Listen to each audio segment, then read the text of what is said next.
Alright, what's up guys? Welcome to your 128th Android tutorial for the new boss. And what we're going to do in this tutorial, we're basically going to check if our sensor is updating, if we're getting these values, and all that good stuff. So what we're going to do, we're going to scroll up to our, my bring back class here. And in the run method, this is where we created our canvas and we created the background of the canvas. And what we're going to do is just draw our ball to the screen, or to our canvas I should say, when it's unlocked. So again, this is kind of a quick review of drawing stuff. So again, we're just going to say canvas, draw bitmap, and then we have our parameters. What we're going to draw is our ball that we set up, and the left value, we're going to start everything in the center of the screen. So what we can do is we can say float center x is equal to, again, our canvas dot get width divided by 2, and we can just copy this and just change it for a y value and get the height divided by 2. That's going to give us our center and height. Now what we're going to do is we're going to say center x here. So we're going to say here is center x, which is that float we just set up, and maybe like plus our sensor x. And then what we're going to do for our, our height, we're going to just say center y plus sensor x, or I'm sorry, sensor y. And for our paint, we're just going to say null. So that's basically going to somewhat paint our bitmap in the center of the screen. Again, it's not going to be the center of the actual bitmap itself, so it's going to be a little bit off. But as you can see, we have our sensor X and our sensor Y added to that.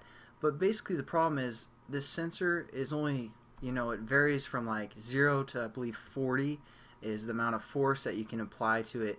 So we're going to just kind of amplify the amount of pixels that's going to be able to move by, like, let's say 250, something like that, for both of our sensor Y and our sensor X.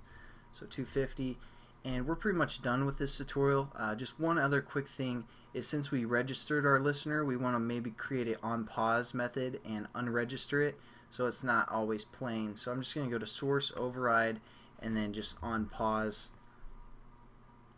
method here, and we're going to unregister it right here. But again, we have to allow all of our other classes to access a sensor manager. So I'm just going to cut that and put SM here, and then scroll up to the top of our class and paste it there.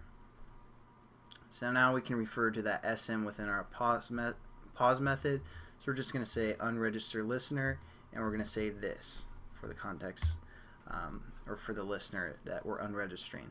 I realized that after I tried testing it, it wasn't working, and that's because I realized basically our surface view, or let me back up.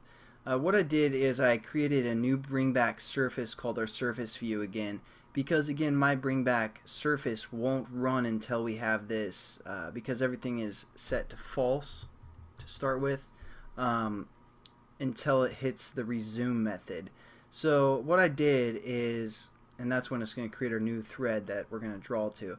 So what I did is created a my bring back surface called our surface, and then within our onCreate method, which I moved down to the bottom, or set content view, I moved down to the bottom. I just created our surface to equal new bring back this, and then I just called the resume method, which would set all of our variables to be true and create that new thread.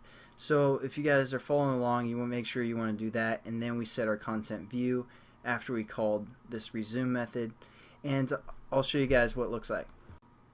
Oh, and also you guys want to probably go up to this draw bitmap, and instead of saying 250, you probably just want to do 20. So alright, I'll see you guys in a second. Alright, let me try and get more in focus in this one. Whoa. Alright, there we go. So now let's go down to our Accelerate class. I just want to quickly show you some of the problems, or one of the problems, which you guys can probably figure out how to solve yourself. But as you can see, as I tilt the ball back, it goes up the screen, and as I tilt back, it goes down the screen. tilt to the right or to the left, it goes to the right of the screen, and vice versa. So I mean, it's not that great, but at least you guys can see a little bit of the accelerometer.